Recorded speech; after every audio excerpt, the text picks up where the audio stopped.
আল্লাহর পয়গম্বর ডাক দিয়ে বলেন, হে আবু বকর, তুমি বুঝি আমারে ঘুম পাড়াইয়া তুমি তোমার পরিবার পরিজনের জন্য কান্দ?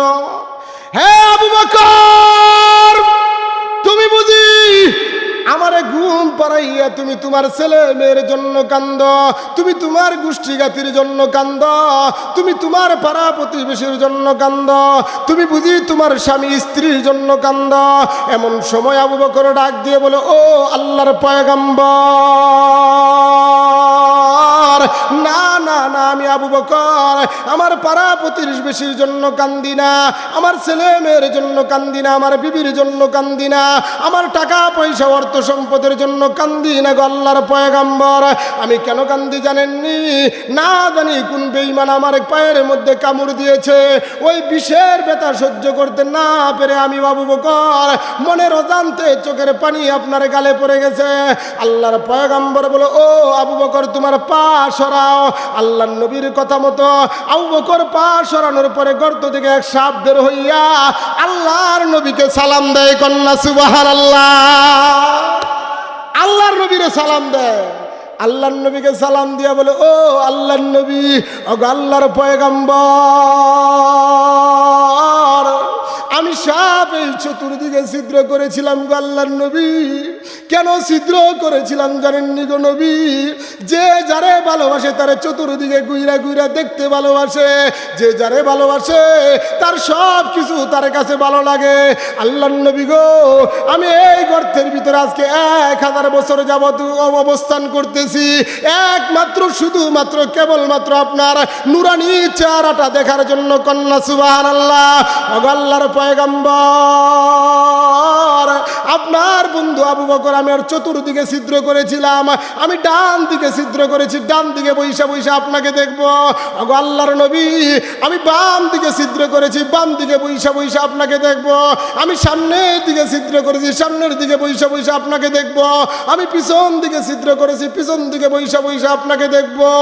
আল্লাহর নবী, আপনার বন্ধুর সকল ছিদ্র বন্ধ করে দিয়েছে, আমি আপনাকে না দেখতে পাইরা আমি আবু বকরের পায়ের মধ্যে কামড় দিয়েছি, আমার মাফ কইরা দেন। সাথে সাথে আল্লাহ ডাক দিয়ে বলেন, ও আমার পয়গম্বর, আমি আল্লাহ সাপরে মাফ কইরা দিলাম, আপনি মাফ করেন। আবু বকরকে বলেন মাফ করে দিতে। কন্যা সুবহানাল্লাহ। অনেক লম্বা কথা। আবু বকরও মাফ করলো, নবীও মাফ করলো, সবাই মাফ করে দেওয়ার পরে সাপকে বলে, ও সাপ, তুমি এই চতুর্দিকে ছিদ্র কেন করছো? বলে, নবী গো, আপনার এই চতুর্দিকে বৈশা আমি চতুর্দিকটা দেখবো, এই জন্য ছিদ্র করছি। যে যারে ভালোবাসে তারে অনেকভাবে দেখতে পছন্দ করে। নবী গো, আমার 100 বছরের প্ল্যান নস্যাৎ করে দিছে আপনার বন্ধু আবু বকর, না পাইরা আপনার বন্ধু আবু বকরের পায়ে একটা কামড় দিছি, মাফ করে। আপনার আমার পরিচয় কি? আল্লাহর পয়গম্বর মুসা কালিমুল্লাহ আর আল্লাহ কথা বলতেছে। আল্লাহর সাথে মুসা কালিমুল্লাহ কথা বলতেন, তুর পাহাড়ে যাইতেন। একদিন কথা বলার সময় মুসা কালিমুল্লাহ আল্লাহ রাব্বুল আলামিনকে জিজ্ঞাসা করে, তুকাল্লিমু মাই হাল তুকাল্লিমু আহাদান গায়রি। প্রশ্নটা কি? প্রশ্নটা হইল, আল্লাহ, আপনি আমি মুসার সাথে কথা বলেন, আপনি কি আরো কারোর সাথে কথা বলবেন? ভালো করে বুঝেন, তুকাল্লিমু মাই হাল তুকাল্লিমু আহাদান গায়রি। আল্লাহর পয়গম্বর মুসা কালিমুল্লাহ আল্লাহ রাব্বুল আলামিনকে ডাক দিয়ে বলে, আল্লাহ, আপনি আমি মুসার সাথে কথা বলেন গো আল্লাহ, আপনি কি আরো কারোর সাথে কথা বলবেন কিনা? আল্লাহ রাব্বুল আলামিন ইচ্ছা করলে সহজভাবে জবাব দিতে পারতো, ও মুসা কালিমুল্লাহ, আমি মুসা, ও মুসা কালিমুল্লাহ, আমি আল্লাহ তোমার সাথে কথা বলি, আর কারোর সাথে কথা বলবো না। আল্লাহ পারলে এইভাবে জবাব দিতে পারতো কিনা? কথা বলেন ঠিক কিনা? আল্লাহ রাব্বুল আলামিন এমন ভাবে জবাব দেয় না। আল্লাহ রাব্বুল আলামিন ডাক দিয়ে বলে, মুসা কালিমুল্লাহ, তুমি কোথায় আর আমি কোথায়? আল্লাহর পয়গম্বর মুসা কালিমুল্লাহ ডাক দিয়ে বলে, আল্লাহ, আমি তুর পাহাড়ের নিচে আপনি তুর পাহাড়ের চূড়ায়। আল্লাহ রাব্বুল আলামিন বলে, ও মুসা, না না না, বিষয়টা কিন্তু এমন না রে মুসা, তুমি তুর পাহাড়ের নিচে, আমি তুর পাহাড়ের চূড়ায়। না রে মুসা, বিষয়টা কিন্তু এমন না। বাইনি ওয়া বাইনাকা সাবিনা আলফা হিজাব। চিৎকার দিয়া কোন আল্লাহু আকবার, আরো জুড়ে কোন আল্লাহু আকবার। বলতে পারেন হুজুর বুঝলাম না, আল্লাহু আকবার বললাম। আল্লাহ রাব্বুল আলামিন মুসা কালিমুল্লাহকে ডাক দিয়ে বলে, ওগো আমার পয়গম্বর, তুমি বলতেছো তুমি তুর পাহাড়ের নিচে, আমি তুর পাহাড়ের চূড়ায়। না রে মুসা, না না, বিষয়টা কিন্তু এমন না। বাইনি ওয়া বাইনাকা সাবিনা আলফা হিজাব। হে মুসা, তোমার মাঝে আমার মাঝে ৭০,০০০ পর্দা। চিৎকার দিয়া কোন সুবহানাল্লাহ। হে মুসা, তোমার মাঝে আমার মাঝে ৭০,০০০ পর্দা। মুসা পয়গম্বর হতভম্ব কিংকর্ত বিমূঢ় অবাক হইয়া গেলেন। মুসা পয়গম্বর বলে, আল্লাহ, আমি মনে করেছিলাম আমি তুর পাহাড়ের নিচে, আপনি তুর পাহাড়ের চূড়া। আল্লাহ রাব্বুল আলামিন বলেন, না রে মুসা না, শুধু এটাই না, কুল্লা হিজাব আলফাসেনা। হে মুসা, একটা পর্দা থেকে আরেকটা পর্দার দূরত্ব ১,০০০ বছরের রাস্তা। কন্যা সুবহানাল্লাহ। আল্লাহর পয়গম্বর মুসা কালিমুল্লাহ বলে, আল্লাহ, আমি জিজ্ঞাসা করলাম আপনি আমার সাথে কথা বলেন, আর কারোর সাথে কথা বলবেন কিনা? আপনি বলতেছেন আমার মাঝে আপনার মাঝে ৭০,০০০ পর্দা, একটা পর্দা থেকে আরেকটা পর্দার দূরত্ব ১,০০০ বছরের রাস্তা। আল্লাহ রাব্বুল আলামিনকে মুসা কালিমুল্লাহ বলে, আল্লাহ ব্যাপারটা কি? আল্লাহ রাব্বুল আলামিন বলে, ও মুসা পয়গম্বর, সবুর করো, সবুর করো, আমি আল্লাহ বলতেছি, আনা ওয়ারা আল হিজাব। হে মুসা, আমি পর্দার ওই পারে আর তুমি ওইলা এই পারে। আল্লাহ রাব্বুল আলামিন বলে, মুসা রে, সাতাতি উম্মাতুন, আমি আল্লাহ অচিরে এমন এক জাতি, এমন এক উম্মত দুনিয়ায় পাঠাবো যাদের সাথে স্বয়ং আমি আল্লাহ কথা বলবো। আমার বান্দার মাঝে আমার মাঝে কোনো পর্দা থাকবে না। চিৎকার দিয়া কোন আল্লাহু আকবার, আরো জুড়ে কোন আল্লাহু আকবার। আল্লাহর পয়গম্বর মুসা কালিমুল্লাহ ডাক দিয়ে বলে, আল্লাহ, এরা কারা? এরা কোন সৌভাগ্যশালী জাতি? এমন সময় আল্লাহ ডাক দিয়ে বলে, ও আমার পয়গম্বর, এরা আর কেউ নয়, এরা হলো আমার হাবিব বিশ্ব নবীর উম্মত। কন্যা সুবহানাল্লাহ। আপনারা কার উম্মত? জুড়ে কোন? চিনছেন আপনার পরিচয়? এখন বুঝেন, একজন নবীর সাথে আল্লাহ কথা বলে তুর পাহাড়ে, এর নবীর মাঝে আল্লাহর মাঝে, মুসা নবীর মাঝে আল্লাহর মাঝে ৭০,০০০ পর্দা, একটা পর্দা থেকে আরেকটা পর্দার দূরত্ব ১,০০০ বছরের রাস্তা। আল্লাহ বলে, মুসা, আনা ওয়ারা আল হিজাব, আমি পর্দার ওই পারে, তুমি ওইলা এই পারে। ও মুসা, সাতাতি উম্মাতুন, অচিরেই আমি আল্লাহ এমন এক জাতি দুনিয়ায় পাঠাবো যাদের সাথে স্বয়ং আমি আল্লাহ কথা বলবো। আমার বান্দার মাঝে আমার মাঝে কোনো পর্দা থাকবে না। সুবহানাল্লাহ।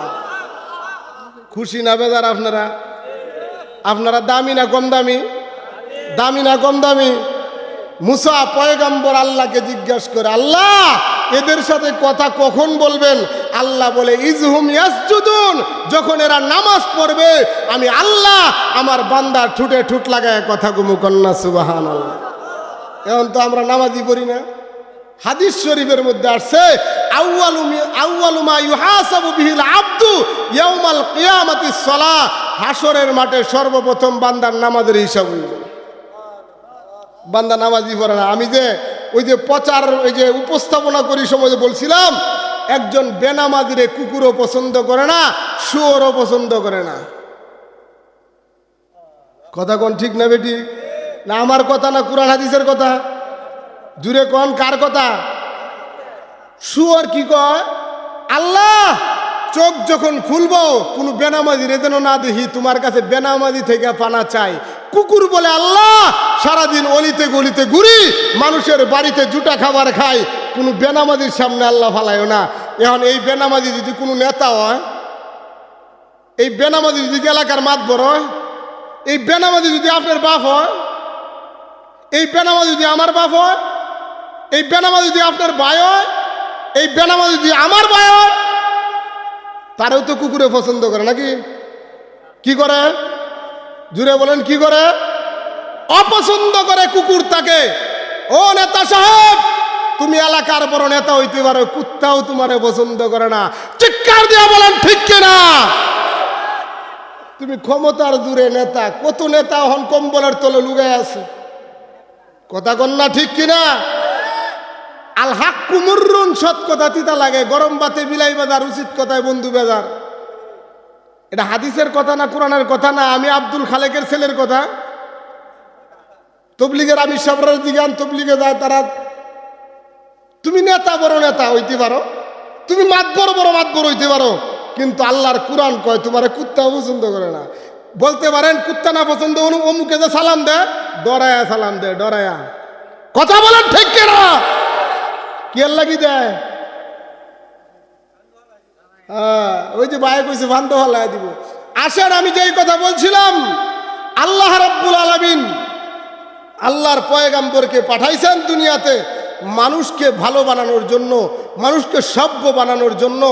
আল্লাহ রাব্বুল আলামিন কোরআনের মধ্যে বলেন, ওয়াল্লাযীনা আমানু আশাদ্দু হুব্বাল লিল্লাহ, যারা মুমিন তারা সবচাইতে বেশি আল্লাহ আল্লাহর রাসূলকে ভালোবাসে। কোন সুবহানাল্লাহ।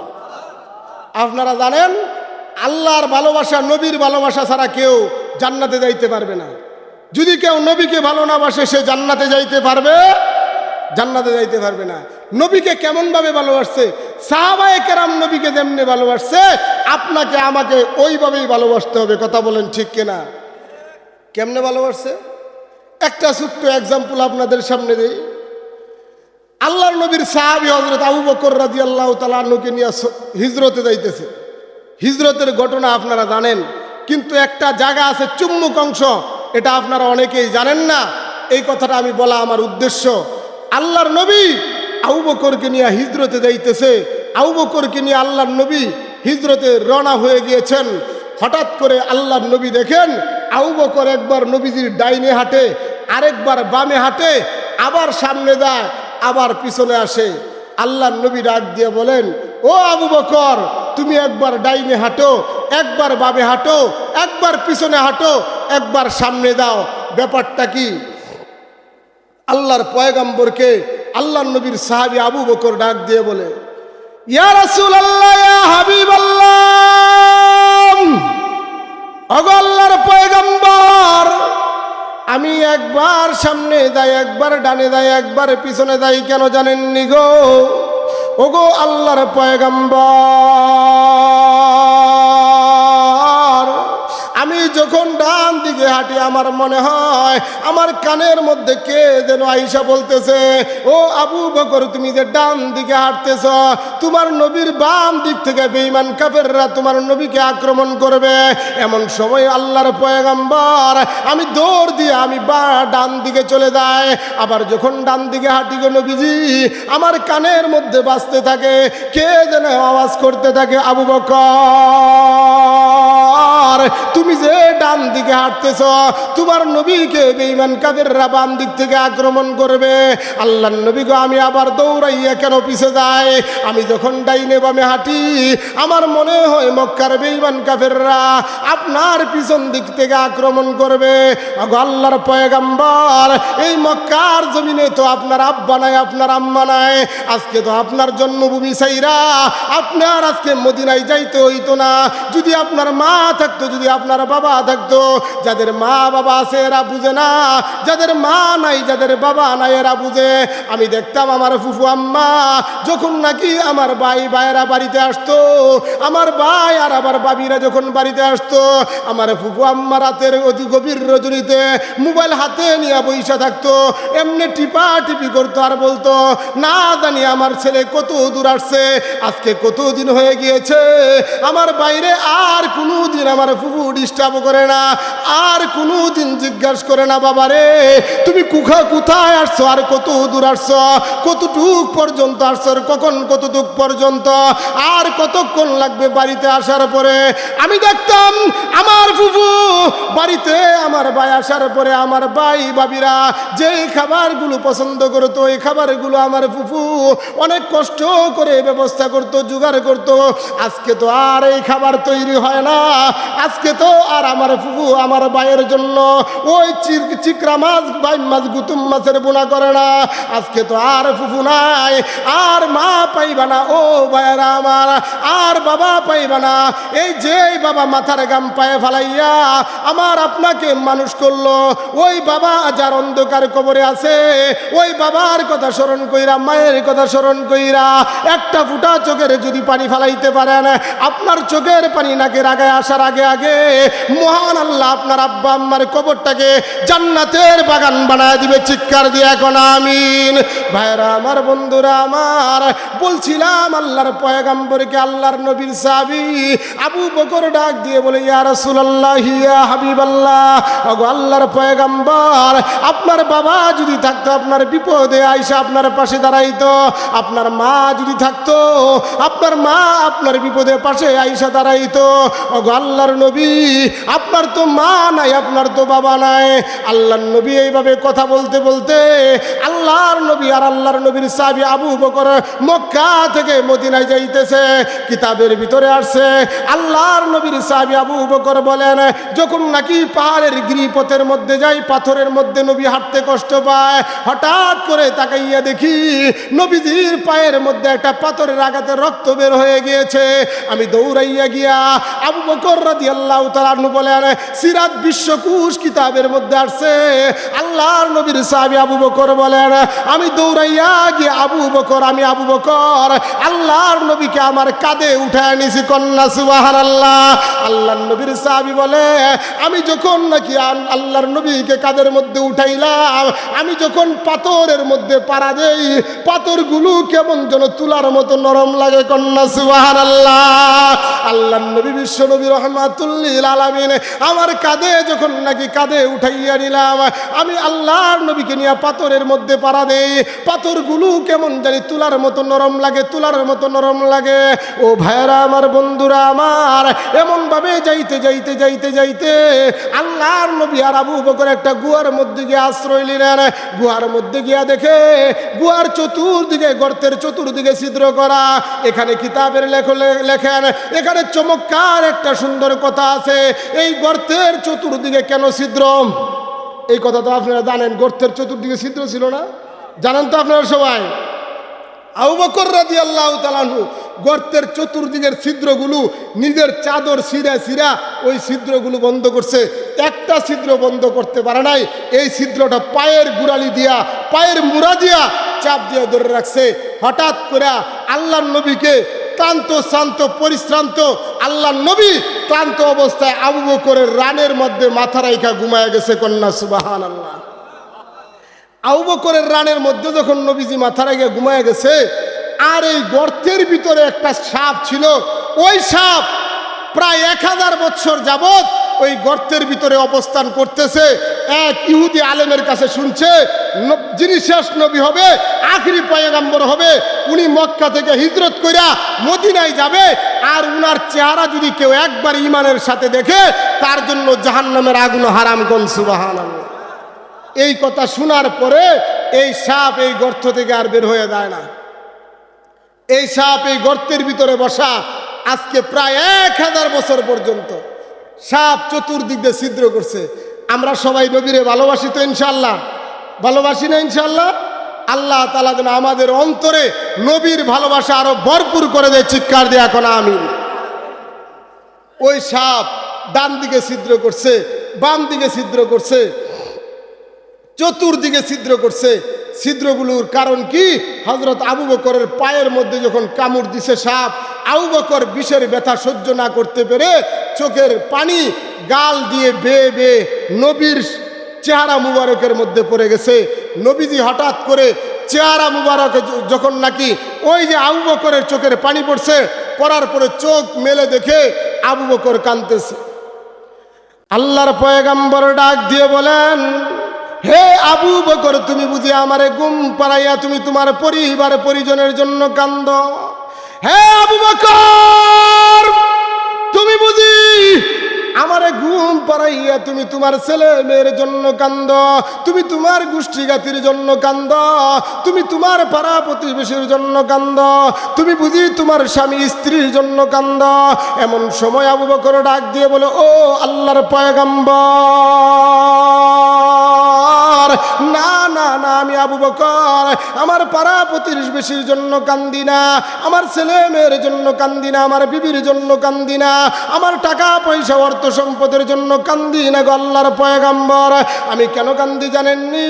না জানি কোন বেঈমান আমার পায়ের মধ্যে কামড় দিয়েছে, ওই বিষের ব্যথা সহ্য করতে না পেরে আমি আবু বকর মনের অজান্তে চোখের পানি আপনার গালে পড়ে গেছে। আল্লাহর পয়গম্বর বলে, ও আবু বকর তোমার পা সরাও। আল্লাহর নবীর কথা মতো আবু বকর পা সরানোর পরে গর্ত থেকে এক সাপ বের হইয়া আল্লাহর নবীকে সালাম দেয়। কন্যা সুবহানাল্লাহ। আল্লাহর নবীরে সালাম দেয়। আল্লাহর নবীকে সালাম দিয়া বলে, ও আল্লাহর নবী, ও আল্লাহর পয়গম্বর, আমি সাপ এই চতুর্দিকে ছিদ্র করেছিলাম গো আল্লাহর নবী। কেন ছিদ্র করেছিলাম জানেননি গো নবী? যে যারে ভালোবাসে তারে চতুর্দিকে গুইরা গুইরা দেখতে ভালোবাসে, যে যারে ভালোবাসে তার সব কিছু তার কাছে ভালো লাগে। আল্লাহর নবী গো, আমি এই গর্তের ভিতরে আজকে 1000 বছর যাবত অবস্থান করতেছি, একমাত্র শুধুমাত্র কেবলমাত্র আপনার নুরানি চেহারাটা দেখার জন্য। কন্যা সুবহানাল্লাহ। আল্লাহর পয়গম্বর, আপনার বন্ধু আবু বকর আমি আর চতুর্দিকে ছিদ্র করেছিলাম, আমি ডান দিকে ছিদ্র করেছি, ডান দিকে বৈশা বৈশা আপনাকে দেখবো। আল্লাহর নবী, আমি বাম দিকে ছিদ্র করেছি, বাম দিকে বৈশা বৈশা আপনাকে দেখবো। আমি সামনের দিকে ছিদ্র করেছি, সামনের দিকে বৈশা বৈশা আপনাকে দেখবো। আমি পিছন দিকে ছিদ্র করেছি, পিছন দিকে বৈশা বৈশা আপনাকে দেখবো। আল্লাহর নবী, আপনার বন্ধু সকল ছিদ্র বন্ধ করে দিয়েছে, আমি আপনাকে না দেখতে পাইরা আমি আবু বকরের পায়ের মধ্যে কামড় দিয়েছি, আমার মাফ কইরা দেন। সাথে সাথে আল্লাহ ডাক দিয়ে বলেন, ও আমার পয়গম্বর, আমি আল্লাহ সাপরে মাফ কইরা দিলাম, আপনি মাফ করেন। আবু বকরকে বলেন মাফ করে দিতে। কন্যা সুবহানাল্লাহ। অনেক লম্বা কথা। আবু বকরও মাফ করলো, নবীও মাফ করলো, সবাই মাফ করে দেওয়ার পরে সাপকে বলে, ও সাপ, তুমি এই চতুর্দিকে ছিদ্র কেন করছো? বলে, নবী গো, আপনার এই চতুর্দিকে বৈশা আমি চতুর্দিকটা দেখবো, এই জন্য ছিদ্র করছি। যে যারে ভালোবাসে তারে অনেকভাবে দেখতে পছন্দ করে। নবী গো, আমার 100 বছরের প্ল্যান নস্যাৎ করে দিছে আপনার বন্ধু আবু বকর, না পাইরা আপনার বন্ধু আবু বকরের পায়ে একটা কামড় দিছি, মাফ করে দিয়েন। অনেক লম্বা কথা। ও দোস্ত, একটা সাপ পর্যন্ত নবীরে ভালোবাসে। কন্যা সুবহানাল্লাহ। আর আমরা কতটুকু ভালোবাসি?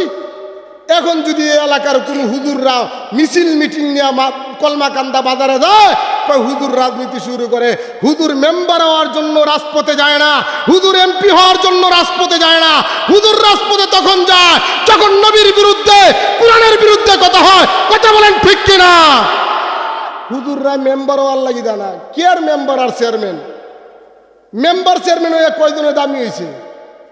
আমরা রে আল্লাহ, এই গরিবের সন্তান রে আল্লাহ যে দাম দেয়, এই সমস্ত উলামায়ে কেরাম যারা এখানে আসছে, কেউ কোটিপতির সন্তান না, কেউ কোটিপতির সন্তান না। জুতাটা আগায় দিতে পারলে তারা মনে হয় না অনেক বড় কাজ করছে। মেম্বারের জুতা তার কর্মী লইতে চায় না। কথা বলেন ঠিক কিনা?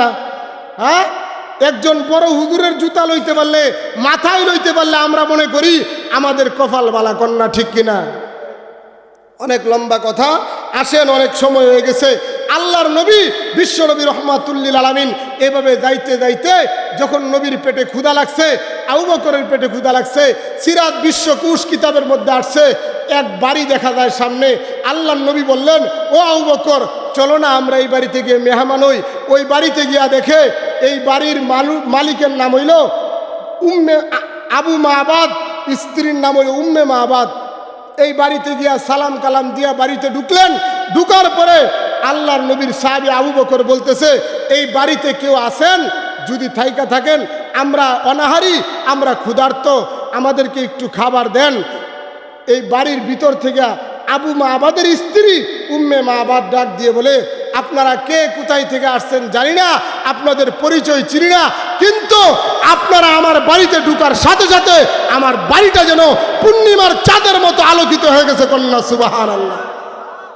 বলে আপনি আমাদেরকে চিনবেন না, আমরা অনেক দূর থেকে এসেছি, আপনার বাড়িতে খাবারের কিছু আছে? বলে না, খাবারের কিছু নাই। আল্লাহর নবী ডাক দিয়ে বলে, ও আবু বকর, ওই যে বাড়ির কোণারে দেখা যায় একটা ল্যাংড়া ছাগল বাঁধা, ওই ছাগল থেকে দুধ দহন কইরা দুধ খিরাইয়া খাওয়ার অনুমতি আছে কিনা ওই মহিলাকে বলো। ওই মহিলা ঘরের ভিতর থেকে ডাক দিয়ে বলে, ও ভাই প্রতীক মুসাফির, কে তোমরা চিনি না? এই ল্যাংড়া ছাগল গাভীর না, ফর হইছে না, বাচ্চা দিছে না, এটা কেমনে দুধ দিব? এটা তো ল্যাংড়া, এটা তো ঘাসই খায় না, দুর্বল ছাগল। তখন বলে, ও আবু বকর, ওই মহিলাকে বলে অনুমতি দিতে, ছাগলের দুধ কেমনে দেয় সেটা আমরা বুঝবো। কন্যা সুবহানাল্লাহ। ওই মহিলা বলতেছে, যান আপনাদেরকে অনুমতি দিলাম, আপনারা যেমন পাগলামি শুরু করছেন অনুমতি দিলাম। আল্লাহর নবী ওই ছাগলের সামনে যাওয়ার সাথে সাথে ওই ছাগল মানুষের বাসায় নবীরে সালাম দিতেছে। কন সুবহানাল্লাহ। আরো জুড়ে কন্যা সুবহানাল্লাহ। আল্লাহর নবীরে সালাম দিয়ে কয়, ওগো আল্লাহর নবী, আপনি আখিরি পয়গম্বর, আপনি মা আমিনার ছেলে, আপনি আব্দুল্লাহর সন্তান মুহাম্মদ, আপনি আখিরি নবী, আপনি আমার পাটা একটু হাতায় দেন, আমার ভাঙা পা ভালো হয়ে যাবে। যখন নাকি নবীজি ছাগলের ভাঙা পায়ের মধ্যে হাত দিছে, মুহূর্তের ভিতরে নবীজির হাতের ছোঁয়ায় ওই ছাগলের ভাঙা পা ভালো হয়ে গেছে। কোন সুবহানাল্লাহ। ছাগল লাফ দিয়ে দাঁড়ায়া আল্লাহর নবীর সাথে কথা বলতেছে, আল্লাহর নবীর সাথে ছাগল কথা বলতেছে। এই দৃশ্য ঘরের ভিতর থেকে ওই মহিলা দেখা হতভম্ব কিংকর্তব্য অবাক হয়ে গেল, ব্যাপারটা কি? এই মানুষ তো সাধারণ মানুষ না। অনেক লম্বা কথা। আল্লাহর নবী এই ছাগলের দুধের স্তনের মধ্যে হাত দিল, দুধ, ছাগলের দুধ বড় হয়ে গেল, দুধ ছাগলের স্তনের মধ্যে দুধ এসে গেল। আল্লাহর নবী ওই মহিলাকে বলল, একটা বালতি দাও। দুধ দহন করলেন, নিজে খাইলেন, আবু বকর খাইলো। এক বালতি দুধের থেকে এক ফোঁটা দুধ কমে নাই। কোন সুবহানাল্লাহ। অনেক লম্বা কথা। আমরা যেই নবীর উম্মত, ওই নবীর উম্মত যতক্ষণ পর্যন্ত জান্নাতে না যাবে ততক্ষণ পর্যন্ত কোন নবীর উম্মতে জান্নাতে যাওয়ার অনুমতি নাই। কোন সুবহানাল্লাহ। আমরা এত বড় পাওয়ারফুল নবীর উম্মত, এরপরে আমরা নামাজ পড়ি না। আমার শেষ কথা, আখিরি কথা, শেষ কথা হইল, নামাজ না পড়লে কুত্তাও আপনারা পছন্দ করে না। চাই আপনি আমার বাপ হন, চাই আপনি আমার ভাই হন, চাই আপনি আমার বঞ্জামাই হন, চাই আপনি আমার আত্মীয় হন, চাই আপনি আমার বাপ মা 14 গোষ্ঠী হন, নামাজ না পড়লে আপনারা কে পছন্দ করে না? জুড়ে কন না কে? আরো জুড়ে কন, আরো জুড়ে কন। কুত্তাও পছন্দ করে না, কিন্তু আপনি এলাকার বাদব, বুঝছেন না? কোরআন হাদিস আমি বইলা গেলাম, এই দেশের সকল আলেমদেরকে জিজ্ঞাসা করবেন ইনশাআল্লাহ। এখান থেকে যে জায়গাটা রয়েছে ইনশাল্লাহ আমি 29শে নভেম্বর হরিণাকুড়ি যে শাইল কাবাব মাদ্রাসা আসবো, এখান থেকে বলবো ইনশাল্লাহ। এখন আমরা সকলেই একবার দুরূদ শরীফ পড়ি, 3 বার দুরূদ, একবার ইস্তেগফার পড়ি, 3 বার দুরূদ শরীফ পড়ি সকলেই। এর আগে আপনাদের কাছে একটা কথা, আমরা যে মাহফিল করি, আমরা কারো কাছ থেকে টাকা পয়সা নেই না, আমরা কারো কাছে টাকা পয়সা চাইও না। সব অর্থায়ন খরচ করেন আমার বড় ভাই ডক্টর আব্দুর রশিদ রানা। আল্লাহ তাআলা ভাইয়ের হায়াতে, এলেমে, আমলে, রিজিকে বরকত দান করুক, সকলে বলুন আমিন। এরপরেও আজকে অনেক আল্লাহর বান্দা যারা একেবারেই খুশি হইয়া না পারতে গিয়া কিছু টাকা দিছে, আপনাদেরকে শুনাই। মির্জা আমার বাতিজা 2000 টাকা দিছে, জন্না আমার বাগনি 1000 টাকা দিছে, সুলেমা আমরা এই বাড়ির আফা 200 টাকা দিছে, নাজমা আফা 200 টাকা দিছে, জয়নাল ভাই, এই যে জয়নাল ভাই ফুকবাড়ার 200 টাকা দিছে, আমার ভাই চাচাতো ভাই আকাল ভাই। লা হাওলা ওয়ালা কুওয়াতা ইল্লা বিল্লাহিল আলিয়্যিল আযীম। اللهم صل على محمد كما صليت على ابراهيم وعلى ال ابراهيم انك حميد مجيد. اللهم بارك على محمد كما باركت على ابراهيم وعلى ال ابراهيم انك حميد مجيد. الحمد لله رب العالمين. ربنا ظلمنا انفسنا وان لم تغفر لنا وترحمنا لنكونن من الخاسرين. ربنا آتنا في الدنيا حسنة وفي الآخرة حسنة وقنا عذاب النار. رب ارحمهما كما ربياني صغيرا. রব্বির হামহুমা কামা রব্বায়ানি সগীরা। আয় আল্লাহ, আমরা কতিপয় গুনাহগার বান্দা একত্রিত হইয়া আপনার শাহী দরবারে হাত বাড়াইলাম গো আল্লাহ। আয় আল্লাহ, এখানে অনেক আলেম উলামা আছেন গো আল্লাহ, অনেক পাকা দাড়িওয়ালা মুরব্বীরা আছেন গো আল্লাহ, অনেক নৌজওয়ান যুবক আছে গো আল্লাহ। আয় আল্লাহ, অনেক মানুষ এমন আছে গো আল্লাহ যারা তোমার ঘর বাইতুল্লাহ জিয়ারত করেছে গো আল্লাহ, তোমার ঘরের কালো গিলাপ ধরে কেঁদেছে গো আল্লাহ। এমন হাজি সাহেব আছে গো আল্লাহ। আল্লাহ, সবাইরে নিয়ে আমি গুনাহগার তোমার দরবারে হাত বাড়াইলাম গো আল্লাহ। আয় আল্লাহ, জীবনে জানিয়া না জানিয়া, বুঝিয়া না বুঝিয়া, ইচ্ছায় অনিচ্ছায়, আলোতে অন্ধকারে, গোপনে প্রকাশ্যে আল্লাহ আমরা যত গুনাহ করছি সকল গুনার জন্য তওবা করতেছি গো আল্লাহ। আল্লাহ, আমাদের সকল গুনাহ তুমি মাফ করে দাও গো আল্লাহ, আমাদের সকল গুনাহ মাফ করে দাও গো আল্লাহ। আল্লাহ, এখানে যারা হাত বাড়াইছে গো আল্লাহ, জানি না কার যেন জনম দুঃখিনী মা নাই, কার যেন জনম দরদি বাবা নাই। আল্লাহ, কার যেন মা বাবা অন্ধকার কবরে ঘুমায় গো আল্লাহ। আল্লাহ, সন্তানের চোখের পানির দিকে তাকাইয়া আল্লাহ বাবা আমার কবরটারে জান্নাতের বাগান বানায় দাও গো আল্লাহ। ও মালিক আল্লাহ,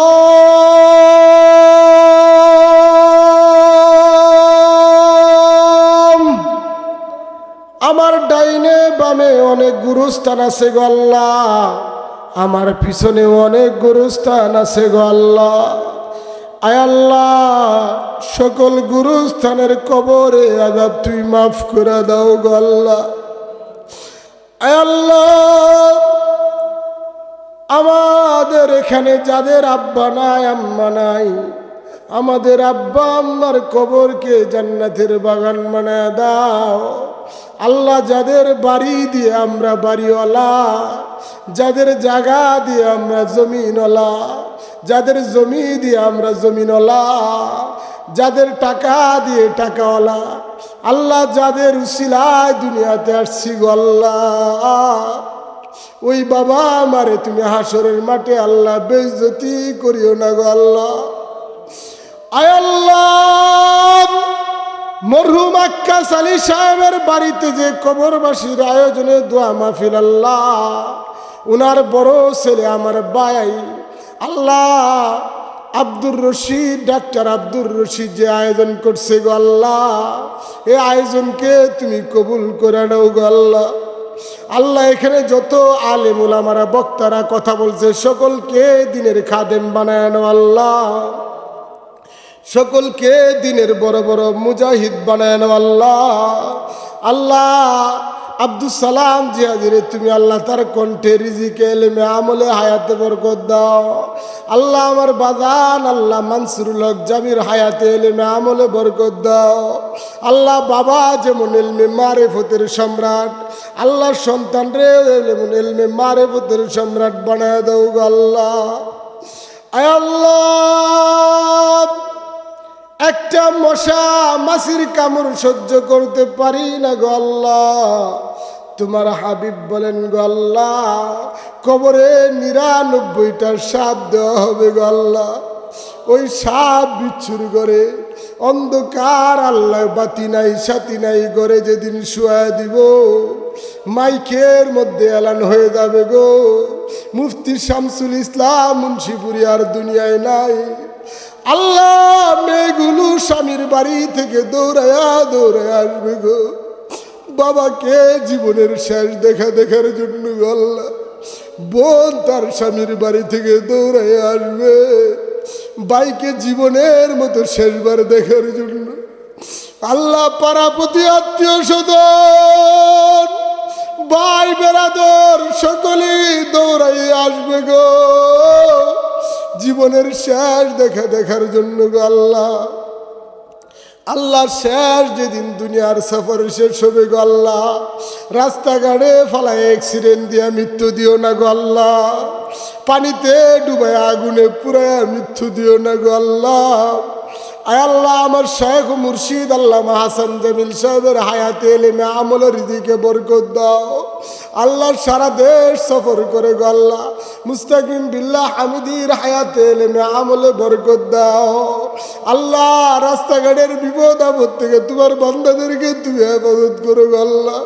আল্লাহ আল্লাহ আমার মামুন লোকের হায়াতে বরকত দাও আল্লাহ। আল্লাহ রহমতুল্লাহ সাহেবের আব্বা ক্যান্সারে আক্রান্ত গো আল্লাহ। আল্লাহ তার আব্বারে তুমি হায়াত বাড়ায় দাও আল্লাহ, সুস্থ করে দাও গো আল্লাহ। আল্লাহ আমার ভাই আব্দুর মিয়ারে তুমি নামাজি বানায় দাও আল্লাহ। তার ছেলেরা লেখাপড়া করতে সরকারি চাকরির ব্যবস্থা করে দাও আল্লাহ। ছেলেদেরকে সুশিক্ষায় শিক্ষিত করো গো আল্লাহ। আল্লাহ এখানে যারা হাত বাড়াইছে গো আল্লাহ, প্রত্যেকের মনের ন্যাক আশা পূরণ করে দাও আল্লাহ। কাউরে খালি হাতে ফিরায় না গো আল্লাহ। আমরা আমাদের বাড়িতে আল্লাহ দোয়ার আয়োজন করছি, পাড়া প্রতিবেশী সবাই আসছে গো আল্লাহ। তাদেরকে খালি হাতে কেমনে ফিরাই গো আল্লাহ? আমাদের তো দেওয়ার মতো কিচ্ছু নাই গো আল্লাহ। আল্লাহ তোমার বান্দারা কাঁদতেছে গো আল্লাহ, চোখের পানি ফেলায় কাঁদতেছে গো আল্লাহ। তোমার বান্দাদের হাতটা খালি হাতে ফিরায় দিও না গো আল্লাহ। এ জায়গায় এমন মানুষ আছে আল্লাহ, যারা আমার আব্বার সাথে চলাফেরা করত, আজকে আমার আব্বা নাই, তারা দুনিয়ায় বেঁচে আছে গো আল্লাহ। আল্লাহ বাবার কান্দে চৈরা বড় কোনা বাজারে যাইতাম, এখন তো আর যাইতে পারি না গো আল্লাহ। আল্লাহ শুক্রবার দিন জুমার নামাজ শেষ করে বাবার সাথে আল্লাহ ঘরে ফিরেছিলাম গো আল্লাহ। জুমার নামাজ শেষ করে বাবা আর দুনিয়ার আসে নাই, দুনিয়া থেকে চির বিদায় নিয়ে গেছে গো আল্লাহ। কত শুক্রবার আসে, কত শুক্রবার যায় গো আল্লাহ। আব্বারে তো আর পাই না গো আল্লাহ। আল্লাহ আমার মতো বাবা হারা যারা আছে, তাদের বাবার কবরটারে জান্নাতের বাগান বানায় দাও। আয় আল্লাহ আমার ফুফাজি আল্লাহ আক্কাস আলী সাহেবের কবরটারে জান্নাতের বাগান বানায় দাও আল্লাহ। উনার সন্তান আল্লাহ আব্দুর রশিদ সাহেব কত সুন্দর আল্লাহ জান্নাতের বাগানের আয়োজন করছে গো আল্লাহ। দুনিয়ার এই জান্নাতের বাগানের আয়োজনকে উসিলা করে আল্লাহ আমার ফুফুর কবরটারে জান্নাতের বাগান বানায় দাও।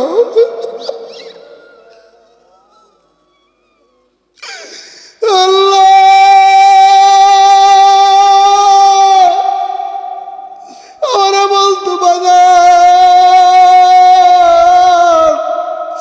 তিলের লাড়ু কি পাওয়া যায় না? তারা কান্দা থেকে ময়মনসিংহ থেকে তিলের লাড়ু নিয়ে আসতাম, এখন তো আর কেউ কয় না আমার জন্য তিলের লাড়ু আইনো। বারবার বলতো বাবারে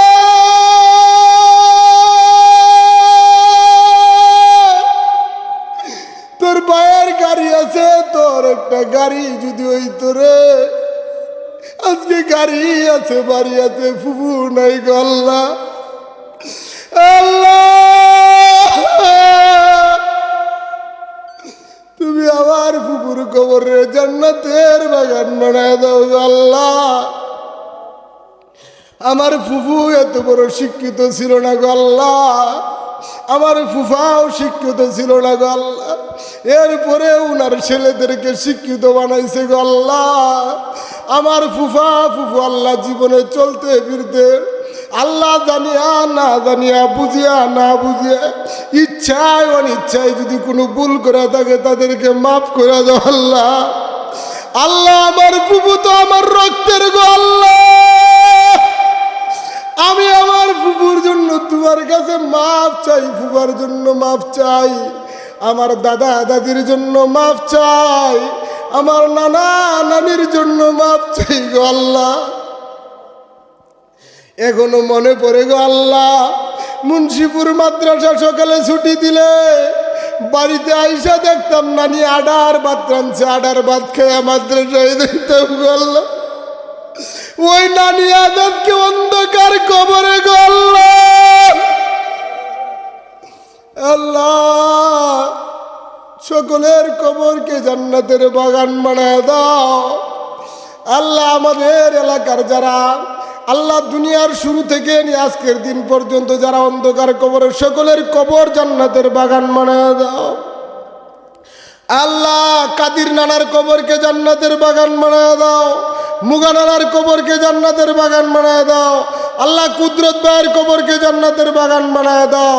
আল্লাহ রশিদ মাস্টার নানার কবরকে জান্নাতের বাগান বানায় দাও। আল্লাহ মোহাম্মদ আলী মামার কবরকে জান্নাতের বাগান বানায় দাও। আল্লাহ আরো যারা মানুষ মারা গেছে আমাদের খালু খালা, আল্লাহ সকলের কবর জান্নাতের বাগান বানায় দাও। আল্লাহ আমাদের পুরা মহল্লার মানুষকে নামাজি বানায় দাও। আল্লাহ আমাদের এই এলাকার অনেক মানুষ আল্লাহ বিদেশে থাকে। আল্লাহ সংসারের অভাব অনটন রিজিকের অভাবে আল্লাহ দেশ ছেড়ে বিদেশে গেছে গো আল্লাহ। আল্লাহ তাদেরকে বিদেশ বাড়িতে তুমি সুখে রাখো আল্লাহ, সুস্থ রাখো, নিরাপদে রাখো গো আল্লাহ। আল্লাহ রাতকে রাত দেশের এখান থেকে ওখানে আল্লাহ এ প্রান্ত থেকে ও প্রান্ত আমরা ঘুরে বেড়াই। আল্লাহ সকল প্রকার বিপদ আপদ থেকে হেফাজত করে গো আল্লাহ। আয় আল্লাহ, আয় আল্লাহ আমার বাবার বন্ধুরা হাত উঠাইছে আল্লাহ তাদেরকে মাফ করে দাও। আল্লাহ আমার স্যার আল্লাহ হাজী নাজমুল ইসলাম সাহেব হাত উঠাইছে, ওনারা মাফ করে দাও। আল্লাহ পাকা দাড়িওয়ালা মুরব্বীর হাত বাড়াইছে গো আল্লাহ। আল্লাহ সকলের আল্লাহ তুমি মাফ করে দাও। আল্লাহ এখানে যারা হাত বাড়াইছে তারা জীবনে ইচ্ছায় অনিচ্ছায় ভুলে ক্রমে যদি গুনাহ করে থাকে তুমি মাফ করে দাও আল্লাহ। আয় আল্লাহ আমাদের মা বাবা তাদের জীবিত আল্লাহ তাদের হায়াত বাড়ায় দাও। আল্লাহ আমাদের ছেলে মেয়েকে তুমি দিনের জন্য কবুল করো। আল্লাহ আমার বাতিজা আল্লাহ আমার বাতিজি আল্লাহ ডাক্তার আব্দুর রশিদ সাহেবের ছেলে মেয়ে, ডাক্তার শহীদুল ইসলাম সাহেবের ছেলে মেয়েকে আল্লাহ তুমি সুশিক্ষায় শিক্ষিত করো আল্লাহ। আল্লাহ জাতির আল্লাহ কর্ণধার বানাও আল্লাহ। আল্লাহ আমাদের ছেলে মেয়েকে হাফেজে কুরআন আলেমে হক্কানি বানাও আল্লাহ। আয় আল্লাহ, আল্লাহ তুমি আমাদের সবাইকে মাফ করে দাও আল্লাহ। আল্লাহ আমাদের মা বাবা যাদের জীবিত আল্লাহ তাদের হায়াত বাড়ায় দাও আল্লাহ। কোথাও যদি মাহফিলে দেয় সারা রাত আম্মা ঘুমায় না গো আল্লাহ। আল্লাহ এই মা যদি দুনিয়া থেকে চলে যাবে ওই দিন আর সারা রাত একটার পর একটা ফোন দিয়ে জিজ্ঞেস করবে না এখন কোথায় আছো। আল্লাহ আমার ফুফু যেমন আমার বাইরে এখন আর ফোন দিয়া জিগায় না বাবা কি দিয়া খাইছো, অফিসে গেছো কিনা। আল্লাহ এরকম একদিন আমাদেরও হবে। আল্লাহ আমাদের মা বাবাকে মৃত্যুর আগে তুমি বাইতুল্লাহ জিয়ারতের জন্য কবুল করে নাও আল্লাহ, বাইতুল্লাহ জিয়ারতের জন্য কবুল করে নাও। আমাদের বোন জামাই আল্লাহ বাগ্নীদেরকে তুমি কবুল করে নাও। আমাদের সকল আত্মীয় স্বজনকে কবুল করো। আমাদের এই পুরা মহল্লাবাসীকে কবুল করো আল্লাহ। সকল মহল্লাবাসীর অভাব অনটন দূর করে দাও। আয় আল্লাহ আগামী বুধবার আমাদের মাওলানা তমিজ উদ্দিন সাহেবের মাদ্রাসার মাহফিলকে তুমি কবুল করে নাও আল্লাহ। আমাদের তমিজ মামার মাদ্রাসার মাহফিলকে তুমি কবুল করে নাও। আয় আল্লাহ তুমি আমাদের কাউকে আল্লাহ বাইতুল্লাহ জিয়ারত না করে অন্ধকার কবরে নিও না আল্লাহ। কাফনের কাপড় পরার আগে আল্লাহ ইহরামের কাপড় আমাদের গায়ে লাগাও আল্লাহ। ইহরামের কাপড় গায়ে লাগাও আল্লাহ। আল্লাহ কবরের দুলাবালু গায়ে লাগার আগে আল্লাহ মক্কা মদিনার দুলাবালু গায়ে লাগাও আল্লাহ। আল্লাহ আমার দুই ভাবি আল্লাহ তিনজন ভাবি আল্লাহ তাদেরকে নামাজি বানায় দাও আল্লাহ। এই তাদের নামাজ না পড়ার কারণে তাদের আল্লাহ তাদের নামাজ ভুল ত্রুটির কারণে হাসরের মাঠে আমাদেরকে আসামি বানায় না আল্লাহ। আল্লাহ ডাক্তার আব্দুর রশিদ সাহেবের স্ত্রীকে নামাজি বানায় দাও। ডাক্তার আব্দুর রশিদ সাহেবকে নামাজি বানায় দাও আল্লাহ। শহীদুল ইসলাম খুকন সাহেবের স্ত্রীকে নামাজি বানায় দাও আল্লাহ। নুরু ভাইয়ের আমাদের বড় ভাবি আল্লাহ দাদুরে তুমি নামাজি বানায় দাও আল্লাহ। হায়াতে বরকত দান করো আল্লাহ। আমার ভাই শহীদ আমার ভাই ডাক্তার আব্দুর রশিদ আল্লাহ তাদেরকে সকল বিপদ আপদ বালা মুসিবত থেকে হেফাজত করো আল্লাহ। সকল দুশ্মনের দুশ্মনী থেকে হেফাজত করো। আসমানি জমিনের সকল বালা মুসিবত থেকে হেফাজত করো আল্লাহ। আমাদের সকলকেই আসমানি জমিনের সকল বালা মুসিবত থেকে হেফাজত করো। দুশ্মনের দুশ্মনী থেকে হেফাজত করো। সকল বিপদ আপদ থেকে হেফাজত করো আল্লাহ। মৃত্যু যেদিন দিবা আল্লাহ নামাজের সেজদা ইমানের সাথে মৃত্যু দিও আল্লাহ। আল্লাহ ইয়া হাইয়ু ইয়া কাইয়ুম, ইয়া হাইয়ু ইয়া কাইয়ুম, ইয়া হাইয়ু ইয়া কাইয়ুম। আল্লাহ মরহুম জুবায়ের আহমদ আনসারী সাহেবের কবরে জান্নাতের বাগান বানাও। আয় আল্লাহ, আল্লাহ যেদিন মৃত্যু দিবা আল্লাহ ইমানের সাথে মৃত্যু দিও, আল্লাহ ইমানের সাথে মৃত্যু দিও। আল্লাহ মুখের মধ্যে মধুর কালেমা জারি করে দিও, লা ইলাহা। আল্লাহ এর আগে বলি তোমার নবীর উসিলায় আমাদের মাহফিলকে কবুল করে নাও। আল্লাহ তোমার নবীর উসিলায় আমাদের এই আয়োজনকে কবুল করে নাও। আল্লাহ তোমার নবীর উসিলায় আমাদের মুনাজাতকে কবুল করে নাও। আমিন আমিন। কালেমা তৈবা লা ইলাহা ইল্লাল্লাহু মুহাম্মাদুর রাসূল।